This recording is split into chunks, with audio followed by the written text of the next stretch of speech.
ትንሽ ተምርሃል በስልሃል ምንለው የፖለቲካ ዕውቀቱ አለው ምንልህ ጌታቸው ረዳ ይሄ አስተሳሰብ እንዲቀጥል ነው የምትፈልገው ያለው። ምግበ እጅ ቢሰጥ አምሩንም ማለት አይችልም። ወጣቶችን ያስጨረሰ ሰው ነው። ደም እጁ ላይ ያለበት ሰው ነው። ወጣቱ ትውልድ ይሄን ያስቀጥል። ሌላ ምግበ ተፈጥሮ እንደገና ይቀጥል።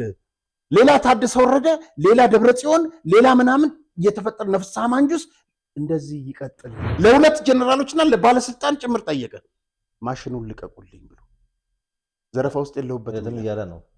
ባለፈው ቤት የለም ስትሉ የነበራችሁ ሰዎች አሁን አመነላችሁ። በወርቅ ዘረፋም የለም ልትሉ ትችላላችሁ። ማሽኑን ግን ሲያስገባ ተይዞበታል። ጉምሩክ አለ። ይህን ያስቀረባቸው ህወሓት ነው። ይህንን ያደረጋቸው የህወሓት አመራር ነው። ጌታቸው ይሄ ይቀጥል ነው እያልከን ያለው። ይሄ ግድያ፣ ይሄ ሞት፣ ይሄ እልቅት ይቀጥል ነው እያለ ነው። 50 ዓመት የጦርነት ታሪክ ነው ያለው። 50 ዓመት የግድያ ታሪክ ነው። 50 ዓመት የስቃይ ታሪክ ነው።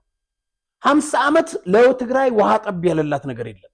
50 ዓመት በእርዳታ ነው የሚኖረው ህዝቡ በሴፍትኔት ያውም ስንዴ ከላዩ ላይ እየተሰረቀ 50 ዓመት 1 ለ5 እየተባለ አንድም ቀን ጌታቸው ሰላም ከመጣ ጀምሮ ስልጣን ላይ ያለ አሁንም ለትግራይ ህዝብ ውሃ ነው የሚያስፈልገው፣ ለትግራይ ይሄንኛው ልማት ነው የሚያስፈልገው ሲል ሰምቼው አላቅም።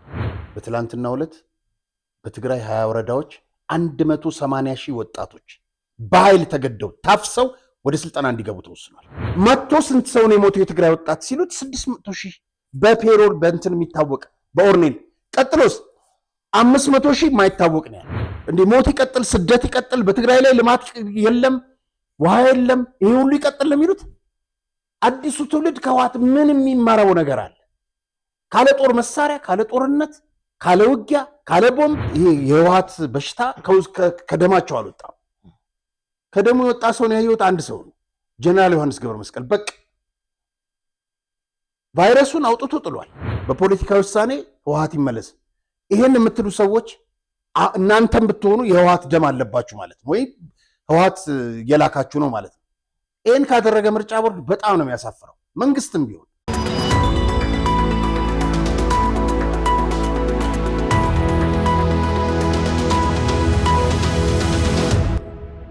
በ7 ዓመታት ጊዜ ውስጥ ብቻ ከ7 በላይ ሳይቶችን ጥንቅቅ አድርጎ ገንብቶ አስረክቦ ከ350 በላይ አባወራዎችን የቤት ባለቤት ያደረገው፣ ቤቶችን በተመጣጣኝ ዋጋ በመሸጥ እውቅናን ያገኘው፣ እንዲሁም ከኢትዮ ሪል ስቴት አዋርድ የክብር ሽልማትን የወሰደው ድርጅታችን ቴምር ፕሮፐርቲስ አሁን ተራው የእናንተ ነው ይላቸዋል። በቅርቡ ባወጣቸው ሳር ቤት ቫቲካን ኤምባሲ አቅራቢያ እና በአዋሪ የሚገኙ ሳይቶቹ ላይ እስከ 35% የሚደርሱ እውነተኛ ቅናሽ አዘጋጅቶ የቤት ባለቤት ይሁኑ ይላቸዋል። ባለ 3 መኝታ ቤቶችን ከ9.9 ሚሊዮን ብር ጀምሮ ካለምንም ወለድና ተጨማሪ ክፍያ ቤቱን በኢትዮጵያ ብር በመዋዋል ይግዙ ይሎታል። እንዲሁም ነጋዴው ከሸማቹ ጋር በቀላሉ እንዲገናኝ፣ ሸማቹን ፍላጎቱን በአቅራቢያው እንዲያገኝ ዘንድ የሺዎች መኖሪያ በሆነው ገላን ኮንዶሚኒየም እና ተክለ ሃይማኖት መሃል ላይ የንግድ ሱቆችን ከ500 ሺህ ብር ቅድመ ክፍያ ጀምሮ እየሸጠን ነው። ሳይቶቻችንን ለመጎብኘትና ለበለጠ መረጃ አሁኑኑ ይደውሉልን። ሰላም ጤና ይስጥልኝ ተመልካቾቻችን፣ እንደምን ሰንብታችኋል? የምትመለከቱት ኢትዮ ዴይሊ ቻናላችን ነው። ዛሬም እንግዲህ እንደተለመደው ወቅታዊና አዳዲስ መረጃዎችን ወደ እናንተ ለማድረስ ጋዜጠኛ አርያ ተስማማያምና ሮቤል ምትኩ እዚህ ስቱዲዮ ተገኝተናል።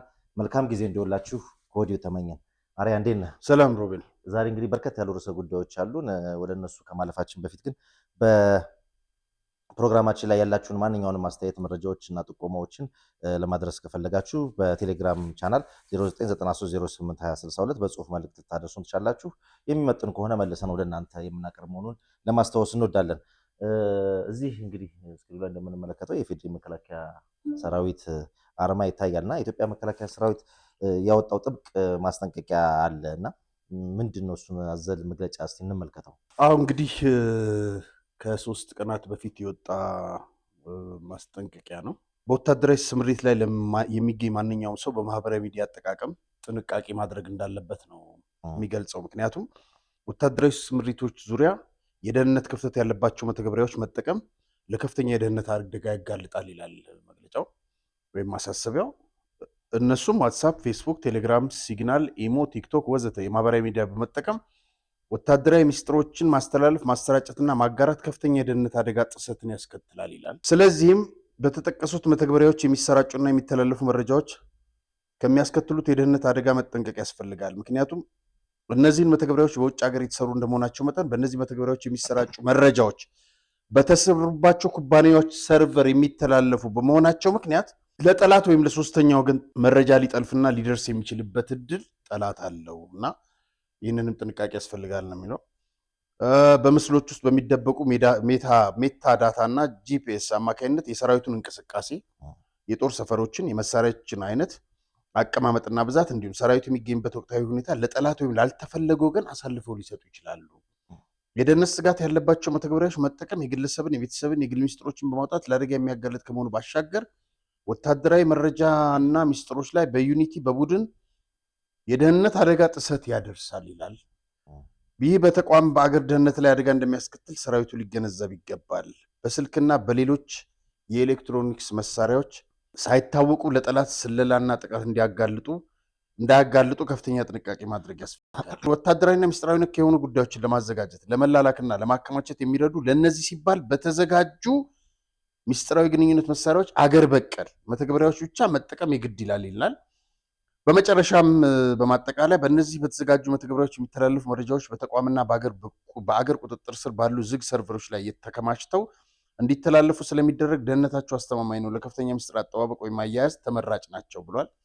የመከላከያ ሰራዊት አባላት በተቋሙ በተፈቀዱ የግንኙነት መስመሮች የኤሌክትሪክ መሳሪያዎች፣ የኤሌክትሮኒክስ መሳሪያዎች፣ አገር በቀል መተግበሪያዎች መጠቀም የመረጃ ልውውጥ ምስጢራዊነቱን በጠበቀ መንገድ መሆኑን ማረጋገጥ የሀገር፣ የተቋምን፣ የግለሰብን፣ የቤተሰብና የባልደረቦችን ደህንነት ማስጠበቅ ያስፈልጋል ነው የሚለው። ትክክል ነው። የመከላከያ ማስጠንቀቂያ ወይም ደግሞ ውሳኔ ትክክል ነው።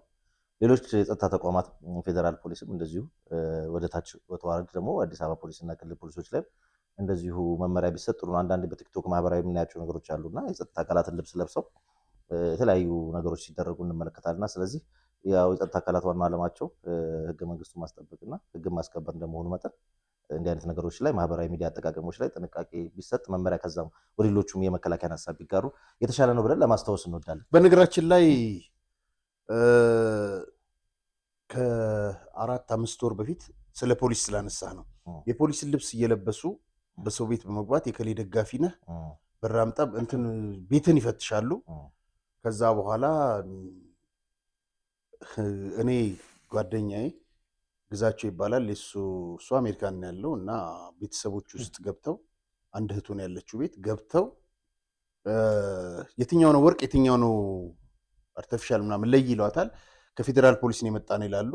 ከዛ በስልክ ያወራሉ። በስልክ ደግሞ ሲያወሩ በትግርኛ ነው የሚያወሩት እና 4 ናቸው 5 ናቸው ቤት ውስጥ የነበረው ሞባይል ገንዘብ ምናምን ይዘው አንድ ቤት ውስጥ ቆልፈው ከሰራተኛዋ ጋር ከዛ በኋላ ሄዱ። በነሱ ላይ ብቻ ሳይሆን በበርካታ ቤቶች ላይ ተመሳሳይ ድርጊት ፈጽመዋል። ታርጋ በሌለው መኪና የተንቀሳቀሱ የተወሰኑት ተይዘው ነበር። ዋናውና ተፈላጊው ከሰሞኑ በቁጥጥር ስር ውሏል። ጥሩ ነው ፖሊስ ወሰደው እርምጃ። እንግዲህ በሂደት እናየዋለን። ይህንንም ጥንቃቄ ማድረግ ያስፈልጋልና ተመሳሳይ ልብስ እየለበሱ እንደዚህ አይነት ዘረፋ እየፈጸሙ እንዳሉ ለማሳወቅ ነው። መልካም እንግዲህ የጥንቃቄ መልእክት ከተነሳ ኢትዮ ቴሌኮም የሚያስተላልፈው የጥንቃቄ መልእክት አለ። በዚሁ አጋጣሚ እናንሰው። የጥንቃቄ መልእክት ለማህበራዊ ሚዲያ ተጠቃሚዎች ይችላል። አጭበርባሪዎች ሐሰተኛ ማስፈንጠሪያዎችን በማጋራት የግል መረጃ፣ የይለፍ ቃል እንዲሁም አካውንት እየጠለፉ ስለሆነ ታማኝ ድረገጾችና መተግበሪያዎችን ብቻ በመጠቀም የማይጠቀሙባቸውን የቴሌግራምና ዋትሳፕ ግሩፖችን በማጥፋት እንዲሁም የማያውቁትን ሊንክ ባለመክፈት ከአጭበርባሪዎች ይጠበቁ። አጠራጣሪ ነገር ሲኖር ወደ 9090 በነፃ ደግማለሁ ወደ 9090 በነፃ ኤስኤምኤስ ያሳውቁ ይላል ኢትዮ ቴሌኮም። እንዲህ አይነት ነገሮች በቴሌግራም ጠለፋ በተለይ በጣም በከፍተኛ ሁኔታ አሁን እየተስፋፋ ነው። ገንዘብ ላክ ምናምን ብዙ ነገሮች እየተሰሩ ነውና በዚሁ አጋጣሚ ተመልካቾቻችን ኢትዮ ቴሌኮም ያወጣውን ማስጠንቀቂያ እንዲመለከቱት ወይም እንዲያስታውሱት ለማለት ነው። መልካም እንግዲህ ከዚሁ ጋር በተያያዘ አስቀድመን በነበረው ፕሮግራማችን ያወጣነው መረጃ አለና የቀድሞ የሜቴክ ኃላፊ የአሁኑ ያደመ ቡድን አባል ክንፈ ዳኘው ያወጡት ለወንድማቸው ያስተላለፉት ትዕዛዝ አለ ስለ ስልክ ጠለፋ መሳሪያ ግዢ በተመለከተና እሱም ፕሮግራም አንስተን ነበርና ያ መሳሪያ ግዢ ከምን ደረሰ በምን ሁኔታ ላይ ነው የሚለው ነገር ተመልካቾቻችን ማወቅ ይፈልጋሉ። ምን አዲስ ነገር አለ? ገዝተውታል። የሚገርም ነገር ያን ሶፍትዌር ይህን ስልክ መጥለፊያውን እስራኤል ሀገር ብቻ ነው የሚፈቀደው። ደግሞ በውጭ ጉዳይ በኩል አንድ ሀገር መንግስት ነው የሚገዛው እንጂ ለማንም ድርጅት የሚሸጥ አይደለም። ግን የሚገርመው ነገር ይህ ሰውዬ በዚህ ከጌታቸው አሰፋ ጋር በመሆን ወንድምየው ኢሳያስ እዛ አሜሪካን ያለው በዚህ ፎቶግራፉ ላይ የምታየው ኢሳያስ ዳኘው ይባላል። የክንፈ ዳኘው ወንድም ነው። እሱ በተሰጠው ትዕዛዝ መሰረት መጥለፊያውን መሳሪያ ገዝተውታል። ዋናው ታርጌት እንግዲህ የመንግስት ባለስልጣናትን ስልክና የመሳሰሉት እንጠልፋለን በሚል ነውና የሚመለከታቸው አካላትም ጉዳዩን ሪፖርት አድርገናል እንዲያውቁት። ስለዚህ ይጠንቀቁ ነው እንግዲህ ከኛ መረጃ ማድረስ ብቻ ነው። በቃ ይሄ ነው። መልካም። በትግራይ ጉዳይ እንግዲህ ሰፋ ያሉ መረጃዎች አሉ። በተለይ በጀነራል ምግበው ዙሪያ በጣም ያልተሰሙ አዳዲስ መረጃዎችን ይዘን እንቀርባለን። ግን ወደዛ ከማለፋችን በፊት ከሰሞኑ የመካከለኛው ምስራቅ ግለት በተመለከተ አንዳንድ መረጃዎችን እናርሳና በቅርቡ በአሜሪካና በእስራኤል ጥቃት የተገደሉት የኢራኑ የአያቶላ ኻሜኒ ሁለተኛ ልጅ የሆኑት ሙጃታባ ኻሜኒ አባታቸውን በመተካት የሀገሪቱ ጠቅላይ መሪ ሆነው ተመርጠዋል።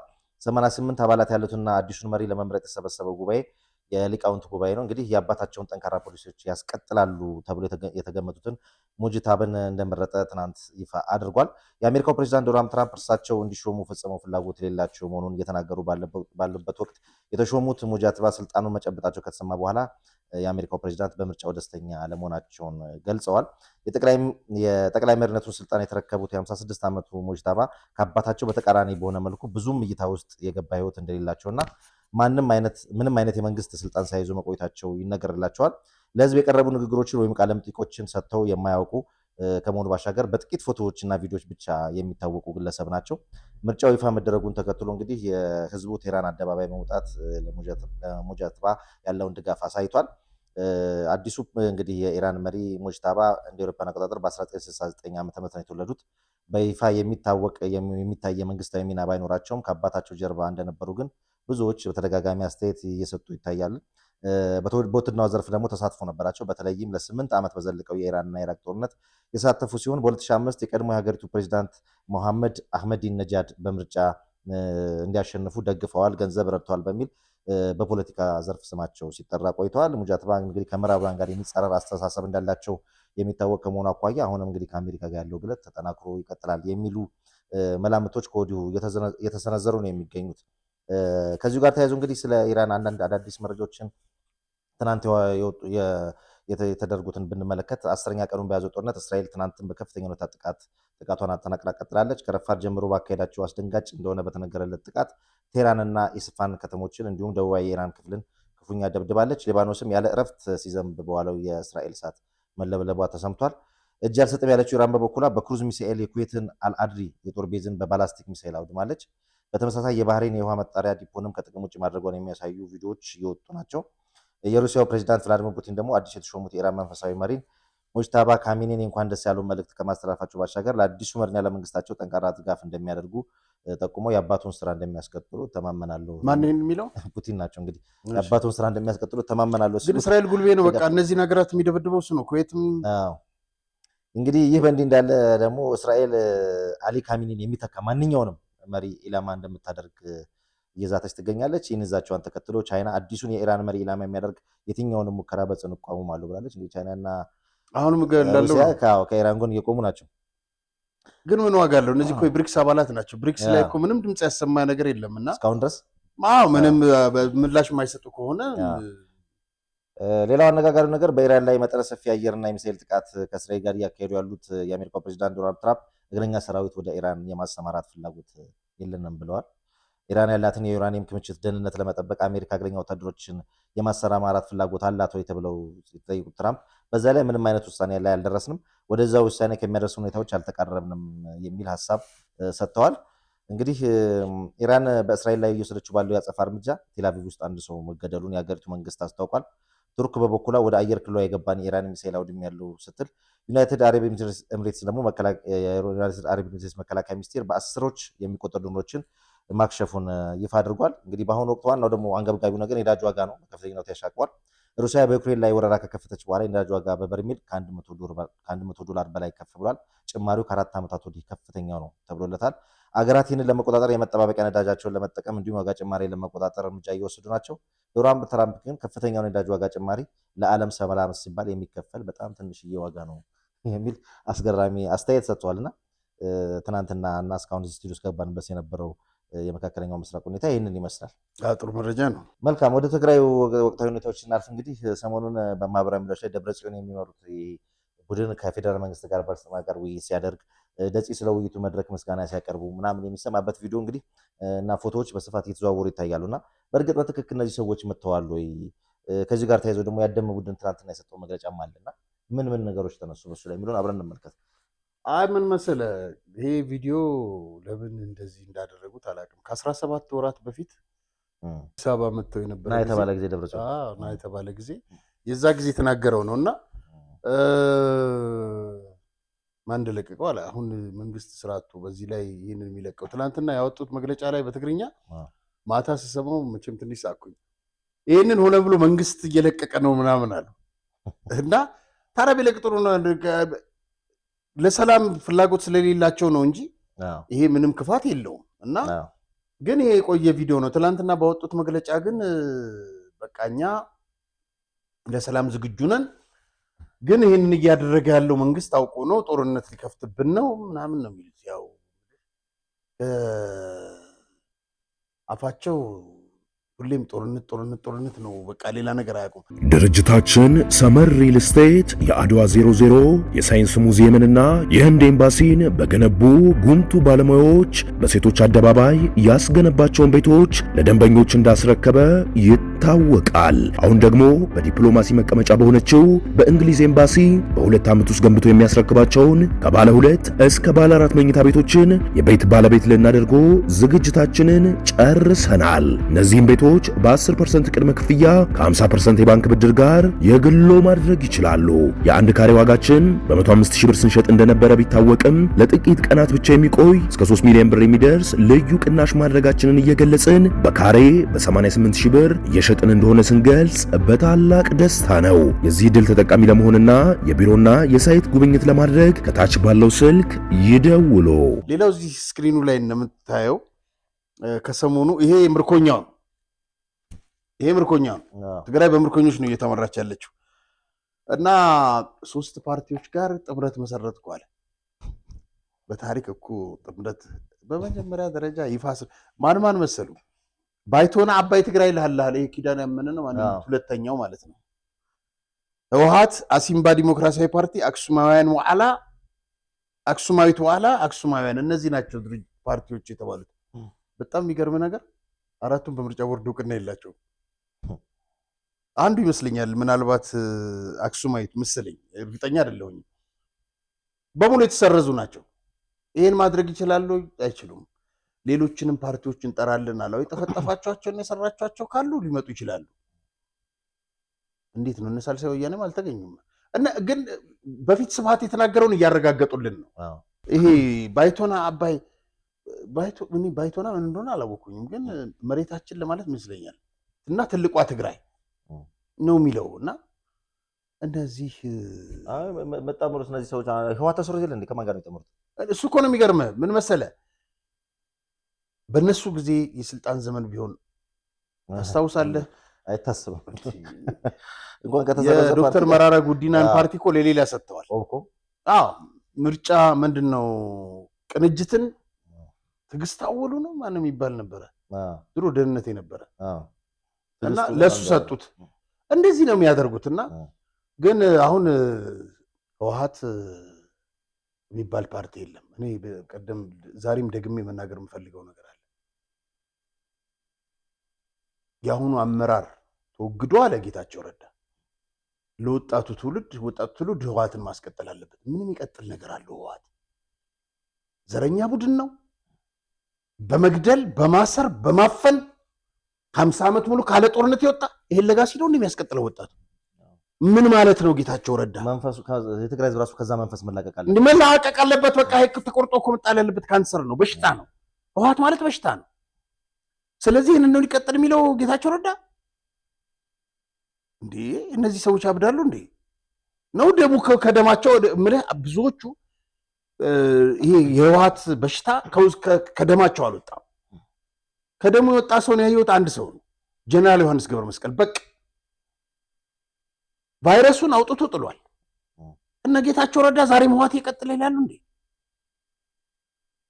ሞት ይቀጥል፣ ስደት ይቀጥል፣ በትግራይ ላይ ልማት የለም፣ ውሃ የለም፣ ይሄ ሁሉ ይቀጥል ነው የሚሉት። አዲሱ ትውልድ ከህወሓት ምን የሚማረው ነገር አለ? ካለ ጦር መሳሪያ፣ ካለ ጦርነት፣ ካለ ውጊያ፣ ካለ ቦምብ ጀነራል ዮሐንስ ምን አሉ መሰለ እኔ በሆን መቀሌ ዩኒቨርሲቲን አዘጋው ነበር አሉ። ምክንያቱም ከዛ የሚወጡት ዶክተሮች ትግራይ ተሰር ብለው ነው የሚወጡት። ሁሌም ወሬያቸው ስለ ጦርነት ነው። ይሄን ነው ይቀጥል የሚለው ጌታቸው? ምኑን ነው ይቀጥል የሚለው? ወጣቱ ትውልድ ምንድነው የሚያስቀጥለው? ከዚህ 50 ዓመት የጦርነት ታሪክ ነው ያለው። 50 ዓመት የግድያ ታሪክ ነው። 50 ዓመት የስቃይ ታሪክ ነው። 50 ዓመት ለትግራይ ውሃ ጠብ ያለላት ነገር የለም። 50 ዓመት በእርዳታ ነው የሚኖረው ህዝቡ በሴፍቲ ኔት ያውም ስንዴ ከላዩ ላይ እየተሰረቀ 50 ዓመት 1 ለ5 እየተባለ 50 ዓመት እኔን ካልተከተልክ ተብለ ከድርጅቱ የምትገለልበት 50 ዓመት እነምብዛን አይነት የተማሩ ሰዎች የተቆራረጡ የሚገደሉበት ይሄንን ነው ይቀጥል የሚለው ጌታቸው? ቫይረሱ ከውስጡ አልወጣም ማለት ነው። መቀጠል ግን የለበትም። አሁኑ ይጥፋያል። በዚህ ጋር ሳልሳይ ወያኔ መጣው ይላል፣ በዚህ ደግሞ ጌታቸው ረዳ ይቀጥል ይላል። ወጣቱ ትውልድ ያስቀጥለው ህወሓት ምን አይነት ነገር ነው? ምርጫ ቦርድ በያዘው አቋም ሊቀጥል ይገባል። ለፖለቲካ አሁን ሰሞኑን አንዳንድ ፓርቲዎች ምርጫ ክርክር ሲያደርጉ አያለውኝ ያለሁት በግልም ሲናገሩ ለሰላም ሲባል በፖለቲካ ውሳኔ ህወሓት ይመለስ። ይሄን የምትሉ ሰዎች እናንተም ብትሆኑ የህወሓት ደም አለባችሁ ማለት ነው፣ ወይ ህወሓት የላካችሁ ነው ማለት ነው። ይሄን ካደረገ ምርጫ ቦርድ በጣም ነው የሚያሳፍረው። መንግስትም ቢሆን በጭራሽ ይሄ ፓርቲ ስሙን መቀጠል የለበትም፣ እንደውም ተነቅሎ ነው መጥፋት ያለበት። አለበለዚያ ለኢትዮጵያ ካንሰር ነው። ዛሬ ጦርነት ቶማታ እኮ ነው እየመጡ ያሉት። ይሄ እንዲቀጥል ነው የሚፈልገው። ሌላው ደግሞ አነጋጋሪው ነገር ሰሞኑኛ የምግብ ኃይልን መግለጫ ወይም ኢንተርቪው እንዴት አየኸው? እሱ ላይ እንግዲህ ምንም ጉዳዮች ተነሱ የሚለው እንመለከታለን። ምናልባትም ደግሞ እርስ በርሱ የሚጋጭ ነው የምግብ መግለጫ ብለኸኛልና ምን ይሆን የሚጋጩት ነገሮች? እነሱን አብረን እንመልከታቸው። በጣም ጥሩ። እንግዲህ እዚህ ላይ እንደምትመለከተው ምዕራብ የኔረ ሕሞራ ከባቢ ዝነበረ ውግኣቱ ነይረ ኤድያው ከባቢ ነይረ ማእከላይ እንግዲህ ምግበ ከፌዴራል ከፓርላማ ደህንነት ሁሉ መንግስታዊ ተቋማት ስለተባረርን የትግራይ ውክልናችንን ስላጣን ወደ ጦርነት ገባን ነው የሚለው። እሱ ውክልና አልነበረው። ለምን ገባ የሚለውን አንድ ከፍተኛ የመንግስት ባለስልጣን የሰጡኝን አስተያየት አስከትልልሃለሁና እዚህ ጋር እንግዲህ ውጊያ ሁመራ ነበርኩ፣ የምዕራብ ግንባር አዛዥ ነበርኩ ይላል። ብሬን በጣም ነው የምወደው አለ ከልጅነት ጀምሮ። እኔ የምልህ በፊት ኬሚስትሪ ወዳለሁ ትላለህ፣ ፊዚክስ ወዳለሁ፣ ማትስ ወዳለሁ ነው ትለዋል። ዛሬ ለትግራይ ልጆች ህወሓት እየተነገራቸው ያለው ብሬን ወዳለሁ፣ በቦምብ ጠላቶችን በከበባ መሃል ብሬን እየተኮስኩኝ አለ። እንትናን ነው የሚመስለው። ማን ነው ስሙ? የአሜሪካ አክተሮች ብዙ ጊዜ ጦርነት ላይ አይሞቱም አይደል? አንድ የሆሊውድ አክተር እወደዋለሁ፣ ራምቦ በጣም ነው የምወደው። እና ራምቦ እንትን ሄዶ ምንድነው ንገረኝ፣ ምንድን ቪየትናም ሄዶ በሄሊኮፕተር ተጥሎ ተከቦ ከዛ በኋላ በከባድ መሳሪያ በምናምን ተዋግቶ ምናምን ነፃ የሚያወጣቸው እንትኖች ፊልሞች አሉ። ራምቦ 1 2 3 ምናምን እና እሱን የመሰለኝ ይሄ ምግብ እንዴ መግበር ራምቦ ቢባል ይሻላል። የሚገርምህ እኮ ነው ብሬን በጣም እወዳለሁ አለ። ልጆቹ እኮ ይሄንን አይሰሙም። ይሄን አይሰሙም። የሱ ልጆች ለምን ይሰማሉ? ለትግራይ ድሃ ልጅ ነው የሚነግረው። ጌታቸው ረዳ ይሄንን ነው ይቀጥል የምትለው ያለው፣ ይሄንን ይቀጥል ነው እያልክ ያለው፣ ይሄን ትምህርት ይቀጥል ነው እያልክ ያለው። ትንሽ ተምርሃል በስልሃል ምንለው የፖለቲካ እውቀቱ አለው ምንልህ ጌታቸው ረዳ ይሄ አስተሳሰብ እንዲቀጥል ነው የምትፈልገው ያለው። ህወሓት ይቀጥል ስትል፣ አዲሱ ትውልድ ይረከበው ስትል፣ አዲሱ ትውልድ የሚያስተምረው ያለው ምግበ ስለ ብሬን ነው፣ ስለ ቦምብ ነው።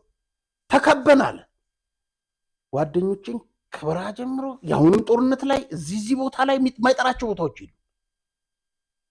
ተከበን በመሳሪያ እየተፋለምኩ በብሬን በክላሽ መጨረሻ ላይ ነው ጓደኞቼም አሉ የሚለው። ግን ብቻውን ነው በቃ ስለሱ የሚያወራው። በሙሉ ገድያቸው ወጣሁኛል። ብዙ ቦታ ነው የወጣ ነዋል። ሊያልቁ ነበረ ሁሉ የሆነ ቦታ ላይ በቃ ተከበው ሊያልቁ ነበረ የህወሓት አመራር። እኔን ያዳንኳቸዋል። እና ምን እንዳለ ልንገር።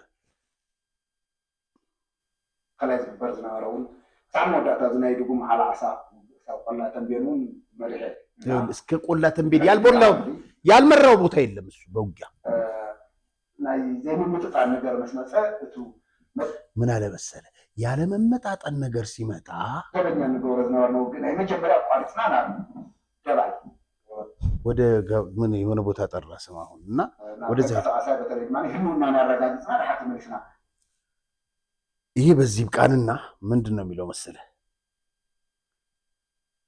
ጋዜጠኛው ጠየቀው ጥሩ ጥያቄ ነው እንደዚህ አይነት ደፋር ጋዜጠኛ እውነት አላየውም ጠይቀኝ ብሎት ነው ወይስ ነፃ ሆኖ ነው የጠየቀው አላቅም ግን በዚህ አጋጣሚ ላመሰግነው ወዳለው ጋዜጠኛው ምግብ አለው ልጆችን ውጭ ታኖራለህ ግን የሰው ልጆች ታስጨርሳለህ በጣም ደፋር ጥያቄ ነው ሀብት አለ በወርቅ ማዕድን ዘረፋ ተሰማርተሃል አለው ከመጨረሻው አልነሳለህ በወርቅ ዘረፋ ተሰማርተሃል ሲለው ይሄን የሚል ካለ ልጠየቅ እችላለሁኝ ማጣራት ይቻላል አለ ሞቼም ልጠይቅና ከሞትኩ ትግርኛ ሰማለን እንዴ ነው አማን ተርጉሞልኝ ነው ከአማን የተሻለ ማን ነኝ ነው ከአማን ትሻላለህ አንተ በትግርኛው ኧረ ችግር የለም እና መስግነው ዛሬ በእነዚህ ቪዲዮዎች ቆራርጦ ስላዘጋጀ አማን የማይችለው ቋንቋ የለም እንግዲህ ሁለታችሁን ቁጭ አድርጌ ፈትናለሁ እሺ አማን እነዚህን ቪዲዮዎች እየቆራረጠ አማን ከበደ እናመሰግናለን ወዳጃችን አንተ እንኳን ስታመሰግነው ሰምቼ አላቅም ችግር የለውም ምን ችግር እንዳለብህ ከአማን ጋር አላቅም እና ከሞትኩም በኋላ ልጠይቃል እሱ ተሰቀኝ እኔ ትግራይ ህዝብ ላይ እንዴት እንደሚጫወቱበት እንዴት እኮ እንደናቁት በቃ አናቱ ላይ ምን ልበል እንዴት አድርጌ ልበል ድሮ እንትኖች እነዚህ በአፈ ታሪክ የምንሰማቸው ፊውዳሎች ተሸክመዋቸው ምናምን ሄዱ አልነበረ እነዚህ እኮ እንደዛ ነበር ሲሄዱ የነበረው ቆላ ተንቤን ምናምን ላይ ተሸክመውት ነበር እኮ የሚሄዱ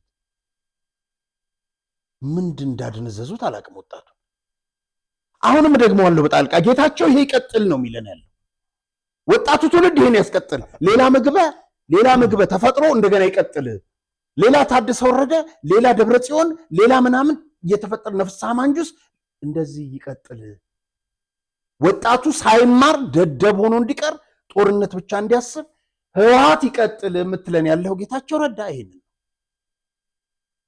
5 ልጆች ያሉኝ አለ አንዱ እንግዲህ ከሰሞኑ ይወጣልና ወደ ውጭ ይሳካለት አይሳካለት አላውቅም ልጆቼ ግን ትግራይ ናቸው አንዷ ዩኒቨርሲቲ ገብታለች ሌሎቹ የ7 እና 12 ዓመት ልጆች ናቸው ይኸውልህ ቀጠለና ምን አለ መሰለ ጌታ አመጣቸው ልጆችን ካልከኝ የመከተ ጦርነት ጊዜ ከኒውዮርክ እና ዋሽንግተን ነበርዋል ይሄ እርስ በርሱ የሚጋጭ ነገር ታውቃለህ ከዛ ነው ያመጣዋቸዋል ለምን ተዋሻለህ ለነገሩ ውሸት ልማዳችሁ ነው መከላከያ ውስጥ ቁልፍ ቦታ ያለው ሰው ኮሎኔል እንግዲህ አንድ ቀን ፈቃደኛ ቢሆን ቢነግረን ደስ ይለኛል ደጋግሞ የነገረኝ ልንገር ልክ ጦርነቱ እንዳለቀ ማርሻል ጋር መጥቶ ወደ ውጭ ላኩኝ ነው ያላቸው እሳቸው በቃል በአንደበታቸው ያሉትን እንሰማዋለን ቀጥለን ስለ ምግብ ያሉትን እኛም በተገኘንበት አየር ኃይል ጥቅምት 24 ሲታሰብ መጥቶ ስንት ሰው ነው የሞተው የትግራይ ወጣት ሲሉት 600,000 በፔሮል በእንትን የሚታወቅ በኦርኔል ቀጥሎስ 500,000 የማይታወቅ ነው ያለው ማን ምግበ ማርሻልና ሌሎች ከፍተኛ የጦር አዛዦች ባሉበት የነገራቸው ከዛ ለዛ ኮሎኔል እሱ ነው ጉዳዩን የሚመለከተው ልጆችን አምጣልኝ ከውጭ ሀገር ነው ያለው አሜሪካና ከምናምን እንጂ ጦርነት እየተለኮሰ ልጆችን ለሳት ታመጣለህ እንደነሱ ራስ ወዳድነት አይታሰብም አንተ ይሄን ከዚህ በፊት ይሄንን እኮ አምኖ ይቀበላል ምግብ 5 ልጆችን ዛሬም ምን አለ መሰለ ጦርነት ሲጀመር እዛው መቅረት ይችሉ ነበር ክረምት ሲሆን በአብዛኛው አለ ዱባይ ወይም አሜሪካ ለረፍት ሄደው ይከርማሉ ወርቅ አልዘረፍኩም ብሎ ከዛስ እኚህን እናት እንስማቸው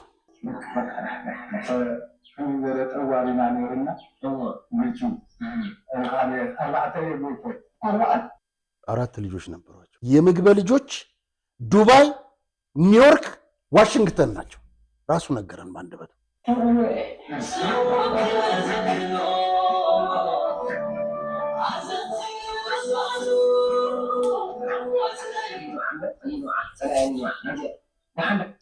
ጠላቶት ያልቅስ አያልቅሱ ይላቸዋል። እንዴት አያለቅሱ? 4 ልጆች አሉ።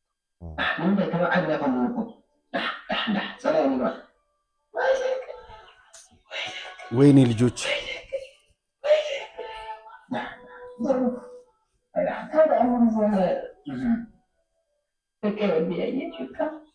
ልጆችን ጨርሻለሁ። በቃ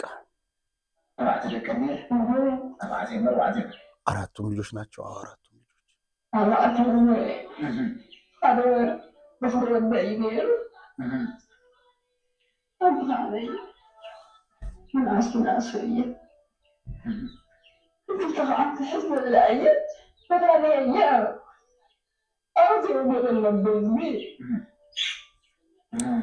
አባይ ፈጣሪ ነው እንግዲህ እየጠየቁ ያሉት።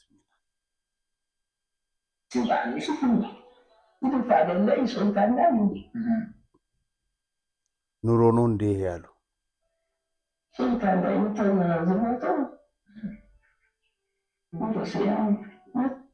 ከሞቱት በላይ ካሉት በታች ነን እኛ።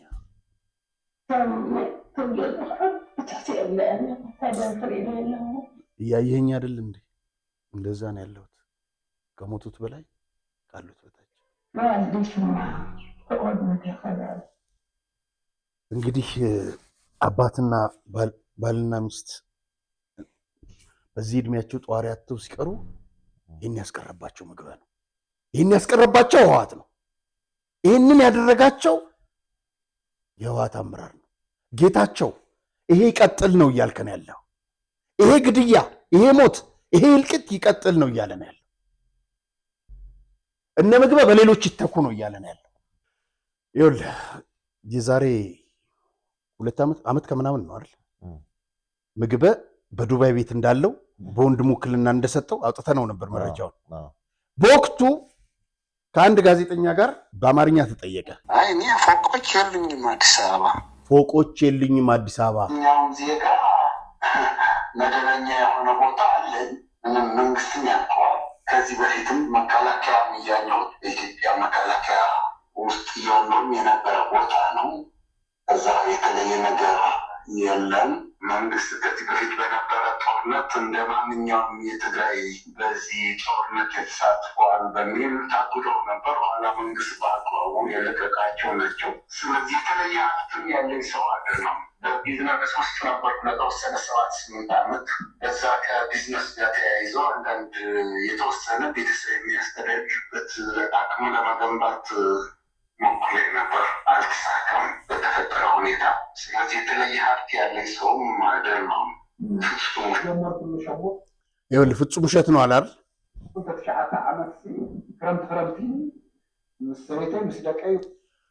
ላለፉት 8-9-10 ዓመታት ከሚስቴ ከልጆቼ ጋር ክረምት ሲሆን አሜሪካን መከርመው ወይም ዱባይ ወይም አውሮፓ የተለየ በጀነራል ደሞዝ አው ስማልኝ። እሺ ልጆቻቸውን 4 ያጡናት በሐዘን ተቆራምደዋል። የነጠቃቸው ደማቸውን የልጆቹን ደም የመጠጠው ምግበ ነው። እነዛም በሐዘን ያቆራመዳቸው አንድ እናት ብቻ አይደሉም። በየጊዜው ብዙ አሳይተናል። ያስለቅሳል፣ ያሳዝናል። የ1 ሚሊዮን በላይ ወጣት እንደሞተ በአንደበቱ ያረጋግጠው ምግበ ነው። ያስጨረሳቸውም እሱ ነው። እሱና መሰሎቹ ሁሉም የነዛ ደም ዛሬ የቅድሟን እናትና በርካታ የትግራይ እናቶችን የሐዘን ማቅ አስለብሷል። ጥሩ የነበረ ህይወት ነው የነበረኝ። ቤቶችም አሉኝ፣ ጥሩ ቤቶች መቀሌም አለኝ። ቅድም ያለው ምንድን ነው በአማርኛ? ዱባይም ላይ ቤት አለኝ አለ። ቅድም የዛሬ ዓመት የለኝም ብሎ ግሪሳው ይመጣልህና መንጋሉ በቃ ታውረዋል። ይመጣልህና በቃ ትግራይ ስለሆነ መግባይ ምናምን የለውም ማለት ይኸው ከራሱ አንደበት መስማት ይችላል። ከራሱ አንደበት ሲሰሙስ ደግ አደረገ እንኳን አለው ይላል። ጌታ መጣው ለምን ተቆይ ይሄንን እኮ ስርቆቱን ተውትና በስልጣን ቀጥሉ እኮ ብሏቸው ነበር መንግስት። ግን ደም አለባቸው። አሁንም ደም ለማፍሰስ እየሮጠ ነው። ቢሮም አለኝ ቤትም አለኝ ያለ እንትን ላይ ዱባይ ላይ። እንግዲህ ዶክተር አብይ ደግሞ ያሉትን እችን እንስማ። ታጥቆ ይመጣል፣ ታጥቆ ይመለሳል። ቅድም እንዳነሳሁት ኢህአዴግ 17 ዓመት ታግሎ መንግስት ከሆነ በኋላ ለ30 ዓመት ሰላም የነበረበትን ትግራይ ክልል እንኳን ከስንዴ እርዳታ መገላገል አልቻለም። በመሳሪያ የሚመጡ ሰዎች ብዙ ጊዜ ከመሳሪያ ያለፈ ነገር ማሰብ አይችሉም። ይሄ ነው እውነቱ። ይሄ እውነቱ ይሄ ነው። ከመሳሪያ ያለፈ ነገር ሊያስቡ አይችሉም። እነ ምግበ አበበች ካሳይ ምን አለች? የምግብ እናት በጣም ችግረኛ ነበረችና በጣም ተርባ ትሰቃይ ነበር። ለዚህ ነው ምግበ እያለችው አለች። እንግዲህ አበበች ኃላፊነቱን ሰጂ እኔ አይደለሁም። እና ይሄ ነው ዛሬም ከትጥቅ ውጪ ሊያወሩ አልቻሉም። እስቲ ሰሞኑን ተመልከት። ጠቅላይ ሚኒስትሩ ትላንትና ከትላንት ወደ እረፍት የላቸው ማለት እና ልኡካናቸው ብርቱካን እርሻ ሲጎበኙ ነበር። የድሬዳዋን መንገድ ሲጎበኙ ነበር። ወደ ወለጋ ይሄዳሉ፣ ወደ እርሻ ይሄዳሉ፣ ወደ ልማቶችን ነው ሲጎበኙ የሚሉታል። እነ ምግበ ስለ ጦርነት ነው ሲያወሩ የሚውሉት። ጌታቸው ረዳ ደግሞ አይ እነ ምግበ ቀርተው እነ ደብረጽዮን ቀርተው ወጣቱ ትውልድ ህወሓትን ያስቀጥል ይሉልሃል። አንድ ፎቶ አለች እዛች ላይ ጌታቸው ረዳ ብርቱካን እንደዚህ ሲያነሳ እንደውም የሚሻማ ነው የሚመስለው። ለወጣቱ ይህን ለምን አትመኝለትም ጌታቸው? የትግራይ ወጣት ምንድን ያደረጋችሁ እናንተስ? እንዴ ከሌ ድንበር ካልተመለሰ ምርጫ አንገባም፣ ህወሓትን ማስቀጠል ያለበት ከሌ ነው ትላለህ። መቼ ነው ስለ እርሻና ስለ ልማት የምታወሩት? አንድም ቀን ጌታቸው ሰላም ከመጣ ጀምሮ ስልጣን ላይ ያለ አሁንም ለትግራይ ህዝብ ውሃ ነው የሚያስፈልገው፣ ለትግራይ ይሄንኛው ልማት ነው የሚያስፈልገው ሲል ሰምቼው አላውቅም። የመንግስትን ልማቶች ያደንቃል። እውነት ነው የሚታይ ነገር ስለሆነ ይህን የማታደንቅ ከሆነ እንትን የተንሸዋረርክ ነህ ማለት ነው። ግን ለትግራይ ወጣት ጥሩ ነገር ሲመኙለት አላይ ህወሓትን አስቀጥል ብሎ ካለ ጌታቸው ዳግም ሞት ዳግም ስደት ይህንን ነው የሚመኝለት ያለው። ቅድም አንስተን ነበር ማርሻል ስለ ምግበ ምን አሉት? በቀደም ምግበ ኃይሌ እጅ ብንሰጥ እኮ አይምሩንም ብሎ ሲናገር በሚዲያ ጓዶች ልከውልኝ ነበር። እኛ እንደ ምግበ አይደለንም፣ አንክድም፣ አንሰብርም። ምግበ ኃይሌ እኮ ከፕሪቶሪያ በኋላ አዲስ አበባ መጥቶ ከኛ ጋር ተገናኝቶ በልቶ ጠጥቶ ውጭ ሀገር ልከነው ታክሞ መጥተዋል። እንደ ምግበ ቅም የምንይዝ ቢሆን ኖሮ፣ እንደ ምግበ ካዲ ብንሆን ኖሮ እጃችን ገብተው ነበር። እንደ ምግበ ካዲ ብንሆን ኖሮ ስብሐት ነጋን ከጉርጋዳ አውጥተን ውጭ ሀገር እንልከውም ነበር። ምግበ እጅ ቢሰጥ አእምሩንም ማለት አይችልም። ወጣቶችን ያስጨረሰ ሰው ነው። ደም እጁ ላይ ያለበት ሰው ነው። እኛም በዚህ መክሰስ አይችልም። ይልቅ እንደ 2013 ዳግም መፎከር የለበትም። 2013 እንደዛ ፎክሮ ጦርነቱን ለኩሶ ጀምሮ የሆነውን ውጤት ያውቃል። ግን እንደ 2013 ዛሬ በ2018 መፎከር የለበትም። ያኔ እንኳን ቢፎክር ያምርበታል። ሁሉ በእጁ ሁሉ በደጁ ነበር። አሁን እንደዛ አይደለም። መፎከር ዛሬ የሚፎክሩ ጀነራሎችን የዛሬ ፉከራ በትግራይ ህዝብ ዘንድ ጎበዝ ጀግና አያስብልም፣ አያስገኝም፣ ጀግንነት አያስገኝም፣ ጎብለል አያደርግም። ምክንያቱም የ2013 ፉከራ በትግራይ ህዝብ ላይ ያመጣውን ጣጣ የትግራይ ህዝብ ሙሉ በሙሉ ገብቶታል። ስለገባው የአሁኑ ፉከራ ተባባሪ አይደለም። የትግራይ ህዝብ ይልቅ መውጫ መንገድ ነው የሚፈልገው። አሁን ከገባበት መውጫ መንገድ ነው የሚፈልገው። ምግበ ኃይሌ አዲስ አበባ መጥቶ ይሄ ጦርነት መብቃቱ ፕሪቶሪያ መፈረሙ ደስ ብሎኛል እኮ ለኔ። በቀደም የሚያወራውን አይታችኋል። ምን አይነት ስብና ነው ይሄ? ምን አይነት ስብና ነው? በበቃኝ ጦርነቱን በበቃኝ ከጨረስክ በኋላ ባክ ተመልሰህ መፎከር ትክክል አይደለም። በበቃኝ እኮ ነው የጨረሱት። እንግዲህ እውነቱ ይሄ ነው። ሮቤል ፊልድ ማርሻል እውነቱን አስቀምጠውታል። ያሉት ትክክል ነው እና የምግበ ኃይሌ የሀብት መጠን ምንድን ነው የሚለውን እንመልከት። ከዛ በፊት ግን በትላንትናው ዕለት በትግራይ 20 ወረዳዎች 180 ሺህ ወጣቶች በኃይል ተገደው ታፍሰው ወደ ስልጠና እንዲገቡ ተወስኗል። ከ20 ወረዳ ብቻ ነው 180 ሺህ። ይህን የሚወስኑት እነ ምግበ ናቸው። ዛሬ ለጌታቸው እችን ነገር ስትቃወሙ አለ ይሄ ነገር ይቀጥል ነው የሚል። ይኸውልህ የምግበ ወንድም እዚህ ጽምዶ የለም አለ። ይኸውልህ በትግራይ በነገራችን ላይ አጃንስ ፍራንስን ጨምሮ በርካታ የውጭ ሚዲያዎች ያረጋገጡት እውነት ነው። ይሄ ብዙ ቦታዎች ላይ ሻዕቢያ ወታደሮች አሉ። ደብረጽዮንም ራሱ እኮ ጽምዶ አለ ብሏል። ምግበ ካደ መካድ ልማዳቸው ነው። ታደሰ ውጊያ ገባን አለ። የኃይል ለማግኘት ስንል ውጊያ ከፈትን አለ። በጸለምት ውጊያ አላረግንም አለ። መለስ ዜናዊ በፊት ሰብሰብ አድርጎ ነበር የሚዋሸው። ገባ? የእሱን እሸት ተከትለህ ነው የምታስተጋባው። እነዚህ መዋሸትም አልቻሉበትም፣ ምክንያቱም ደም ነው። ይኸው የሻዕቢያ ወታደሮች በትግራይ ላይ ይህንን ነው እየካደ ያለው። የምግበ ወንድም ባለፈው ሰርተነዋል። ይኸው ከሻዕቢያው ማን ነው ስሙ የሚሉት ሳሊባይ ነው ማን ነው? ከሱ ጋር ጽምዶ ብሎ ይሄው እዛ ሄዷል። ወደ ምግበ የሀብት ክምችት እንለፍ። ምግበ ኃይሌ ወልድ አረጋይ እዚህ ጋር ደግሞ በወንጭፍ ነው ሊጥል ድሮን። ይሄ እዚህ ጋር ወርቅ ተከናንሞ ነው ጀነራል ወርቀይ ነው የሚባለው፣ ጀነራል ምግበይ ሳይሆን። በ11 ባንኮች ውስጥ 1.9 ቢሊዮን ብር በብሔራዊ ባንክ የተያዘው 640 ቢሊዮን ብር ጨምሮ ማለት ነው። በሰባት ትላልቅ ኩባንያዎች ውስጥ 450 ሚሊዮን የአክሲዮን ግዢዎች አሉት። ጠቅላላ 2 ቢሊዮን 350 ሺህ ብር። ይህ በጋምቤላ የግብርና ህብረት ስራ ማህበርና ከትግራይ የወርቅ ማዕድን ቆፋሪዎች ማህበር መካከል ያለውን አጋርነት ሳይጨምር የተገኘ ነው። በአዲስ አበባ በቦሌ 460 ካሬ ሜትር ስፋት ያለው ቤት፣ እሷን ቤት ላሳይ አታውቃትም? ከኔ ጋር የሰራናት መታ። በነገራችን ላይ ተመልካቾቻችን የዛሬ 2014 ኢቲቪ ላይ ስለ ሀገር ላይ የሰራ ነው። በነገራችን ላይ ሙሉን ብናመጣውና የህወሓት ጀነራሎች የሰሩትን ብናሳይ ጥሩ ነው።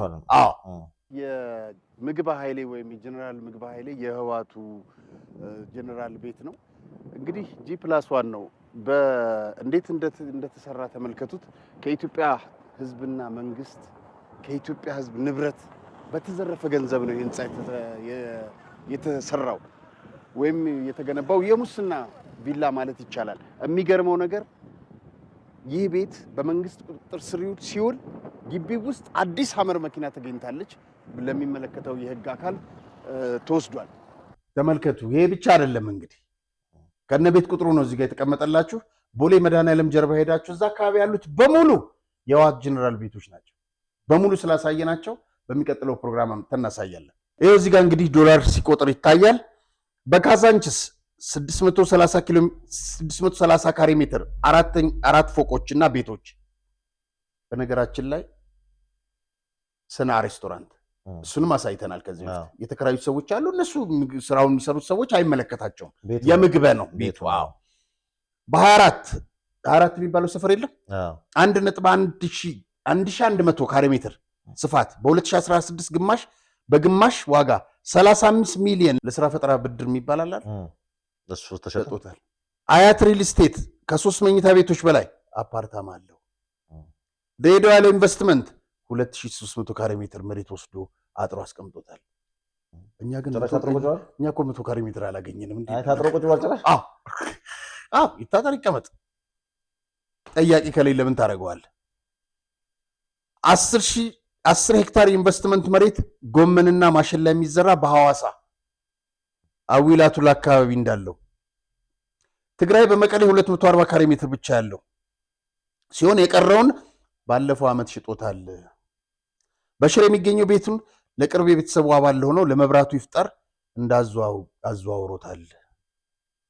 በአጠቃላይ በትግራይ የሚገኙ ንብረቶቹን ሸጧል ወይም አዛውሯል። እንደው ምናልባት ከዚህ ጋር ከምግብ መግለጫ ጋር በተያያዘ ከሚያውቋቸው ተጋሮች የተሰጠ አስተያየት ካለ በተጨማሪም ደግሞ ከፌዴራል መንግስት ባለስልጣናት በኩል የእሱን አስተያየት በተመለከተ እንደው ሀሳባቸውን ለማግኘት ሞክረሃል? ከተሳካል እሱን አብረን ብንሰማ። በትግርኛ የተሰጠው አስተያየት ምን ይላል መሰለህ? በትግርኛ ነው። ምግበ ቀዳዳ በጸሊሞይ ጦርነት ውጊያ በላሽቶ ሰው አስጨርሶ ወደ ነበለት ማይቀነጣል እግሬ ነፍስ ያውጭኝ ብሎ እንደፈረጠጠ ሽሽት ሁሉም ጀነራል የሚያውቁትና የሚመሰክሩት ሀቅ ነው ይላል። ከአንድ ከፍተኛ የጦር አዛዥ አስተያየት እንዲሰጡኝ በምግብ መግለጫ ዙሪያ ጠይቄ ይላኩልኝን ላቅርበልህ። የምግብ ኃይልን ጀግንነት ከትግል ጊዜ ጀምሮ ብዙ አይታወቅም። በምላሱ ሌሎች ብዙ መናገር ከማይችሉ ጀግኖች ድል ይቀማና የራሱ ያደርጋል። እሱ ያለበት የጦርነት ክፍል የተሻለ ድል ካመጣ ድሉን የራሱ ብቻ ያደርግና የሚዘራው ጉራ ሌላ ሰው ቢሆን ያሸማቅቃል። የሚገርመው የራሱ የግል አለቆች የሆኑ ቲፎዞች ፈጥሮ እየዋሸ እነሱ እያጸደቁለት ብዙ ጊዜ ተቀባይነት ያገኛል። ውጊያ ገብቶ ውጊያ እምቢ ካለው ብዙ ሰው አስፈጅቶ ድል የማምጣት ልምድ አለው። በኢትዮ ኤርትራ ጦርነት ጊዜ በገማሎ በዲማና በመረብ አፋፍ ውጊያዎች ውጊያ እምቢ ያለው ሰራዊቱን አስገድዳችሁ ካላስጨረሳችሁና ድል ካላመጣችሁ በማለት 4 የብርጌድ አዛዦች ወደ ጠላት ምሽግ ራሳችሁ ግቡ ብሎ አስጨርሶ እሱ ግን ሊሞት ቀርቶ ሳይቆስል ወጥቷል። በስፍራው በደንብ ጠንቅቀው የሚያውቁት ናቸው። ምግበ ቢሞት ወደ ውጊያ መስመር አይጠጋም። በህወሓት ሰራዊት ታሪክ እንደ ምግበ የራሱን ታጣቂ የሚረሽን መሪ የለም። ከሱ ቀጥሎ በርሸና የሚታወቀው ድንኩል የሚባል ነው። እውነትም ድንኩል። ምግበ ኃይሌ በተፈጥሮ ነጋዴ ነው። ጦርነትና ንግድን አጣምሮ መምራት የሚችል የኮሎምቢያ ሐሽሽ ነጋዴዎች አይነት መክሊት አለው። በ1984-85 ዓመተ ምህረት ታጋይ ደሞዝ ይከፈለው ሲባል ታጋዩ ደሞዝ ከጀመርን እንበላሻለን ይል በነበረ ዘመን ምግበ ኃይሌ መሬት መያዝ፣ ሱቅ በድብቅ መክፈት የጀመረና ታጋዩ ገንዘብ እየለመደ ሲመጣ ደግሞ ቀድሞ ቤቶች የሰራ መሬት በስፋት እያጠረ የሸጠ ከ2005 ዓ.ም ጀምሮ ፎቆች፣ ሪል ስቴቶች፣ የንግድ ህንፃዎች የሰራ ሰው ነው። በቅርብ የሚያውቁት ናቸው። እንግዲህ ቀድሞውንም የዘረፈው ሀብት ቢኖርም የገንዘቡ ዋና ምንጭ ግን በአቦይ ስብሃት እየታዘለት ከሌሎች አከፋፋዮች ኮታ ተቀንሶ ዋነኛ ስኳር አከፋፋይ ሆኖ ከስኳር ድርጅቶች ተገቢ ባልሆነ ዋጋ ጭምር እንዲገዛ ተፈቅዶለት የስኳር ድርጅቶችን ዋጋ እየቀሸበ በህዝብ ላይ ዋጋ እየተመነ እየጨመረ ዘረፈ። በዚህ ዘረፋ 1 ቢሊዮን 600 ሚሊዮን ብር አካበተና ለውጥ ሲመጣ ጠይቃለሁ ብሎ ሸሽቶ ትግራይ ገባ። እግዚኦ ይሄ ቁጥር ነው አንተዬ፣ ብር ነው ቁጥር ነው። ቢሊዮን እኮ ሰለቸን በእነሱ በሰለቸን። ምግበ በዚህ ዘረፋ 1 ቢሊዮን 600 ሚሊዮን ብር አካበተና ለውጥ ሲመጣ ጠይቃለሁ ብሎ ሸሽቶ ትግራይ ገባ። ምግበ ከመከላከያ የተባረረው በ2000 ዓመተ ምህረት በ2005 ዓመተ ምህረት በሳሞራ የኑስና በታደሰ ወረደ ትእዛዝ ነበር። ለውጥ ሲመጣ ምንም ስልጣን ያልነበረው ጡረተኛ ነበር። ከምክር ቤት ከመከላከያ ከደህንነት ተባረረን የሚለው እሱ የለበትም። ቅድም መጀመሪያ ላይ እሱ የተናገረው። ሌሎቹም ቢሆኑ በገደሉት በዘረፉት ወንጀል ፈርተው ሸሽተው ትግራይ ህዝብ ጉያ ለመደበቅ እንጂ ከመዋቅር ውስጥ ያባረራቸው የለም። ይቅርታ ቢደረግላቸውም ይቅርታውም አላመኑም። ቅድም ያለው መጀመሪያ አብይ ምንድን ያለው ይቅርታ አድርጎላቸው ነበር። ለውጥ እንደመጣ የትግራይ ውጊያ ሳይመጣ ወደ ዱባይ ለመሸሽ አስቦ ዱባይ ላይ ቤት ገዝቶ ቢዝነስ ከፈተ። ነገር ግን ጦርነቱ የበለጠ ሀብታም እንደሚያደርገው ስላወቀ ከዱባይ ቀርቶ ህፃናትን እያስፈጀ በጦርነት ውስጥ ንግድ ጀመረ። እንዳሰበው ተሳካለትና ሀብቱ በጣም ጨመረ። የወርቅ ዘረፋውን አጧጡፏል። የወርቅ ማሽን ገዝቶ በአዲስ አበባ ላይ ያስገባ ሲል ኩምሩክ ተይዞበታል። ጠይቃቸው፣ የሚገርም ነገር ለ2 ጀነራሎችና ለባለስልጣን ጭምር ጠየቀ። ማሽኑን ልቀቁልኝ ብሎ ዘረፋ ውስጥ የለሁበትም እያለ ነው። ባለፈው ቤት የለም ስትሉ የነበራችሁ ሰዎች አሁን አመነላችሁ። በወርቅ ዘረፋም የለም ልትሉ ትችላላችሁ። ማሽኑን ግን ሲያስገባ ተይዞበታል። ጉምሩክ አለ። ይህ ጥቅም እንዳይቀርበት ማንንም ሊገድል ይችላል። ጦርነት የሚደበቅበት የምግበ ምሽግ ነው። አንድ ሌባ ወንድም አለው። ኢትዮጵያን ዘርፎ ሀብታም ሆኗል። ሁለቱም ተመሳሳይ ናቸው። ቅድም ያሳየ ነው። ምግበ ጨካኝ ነው። ሀብት በቃኝ አይልም። ጦርነት ተደርጎም ቢሆን ሀብት መሰብሰብ ይፈልጋል። እሱ አዛዥ ይሁን እንጂ ሀብት ይሰብስብ እንጂ የሰው ልጅ ህይወት እንደ ዶሮ እንኳን አይቆጥረውም። ሁሉም ያው ናቸው። ነገር ግን እንደ ምግበ ጨካኝ የለም። ስለ የትኛው የማይታወቅ ምግበ ነው እያወራልን ያለው? ቁርበት አንጥፉልኝ ያለው ጅብ የምግበ አይነት ነው ብለውኛል። ከፍተኛ በጣም ደስ የሚል ዘርዘር በደንብ ያውቁታል። በጣም በደንብ ምግብ እያሉ ለሚጮት ለነሱ በቂ ምላሽ ነው። ያው ባይዋጥላቸውም ለሱ ሀቁ መቼም ይተናነቃልና ባይዋጥላቸውም በቂ ምላሽ ነው። ሌላ ይሄ ልጅ እንግዲህ እነ ምግበንም ይመለከታል። ሌላ ወጣት አሁንም እንደገና ልትገብሩ ትፈልጋላችሁ? ስለ ጦርነት አሁንም ዳንኪራ ትመታላችሁ? እንዳታስቡት። ጎትተን ይዘነው እንሄዳለን ብላችሁ እንደ በፊቱ ጎትተን ይዘነው በኃይል እንሄዳለን ብላችሁ እንዳታስቡ። ወጣት እንደዚህ አይነት ወጣት አይደለም አሁን ያለ። እውነት ካለ ጥሩ ነው። በትላንትናው ዕለት 180 ሺህ ወጣት ወደ ማሰልጠኛ እንዲገባ ተብሏል። ኢቭን ከዚህ በዲዲአር የወጡት ተመለሱ ተብለው ያልተመለሱት የተሸሸጉ የተደበቁ እነሱ ሙሉ ተለቅመው እንዲገቡ ተብሏል።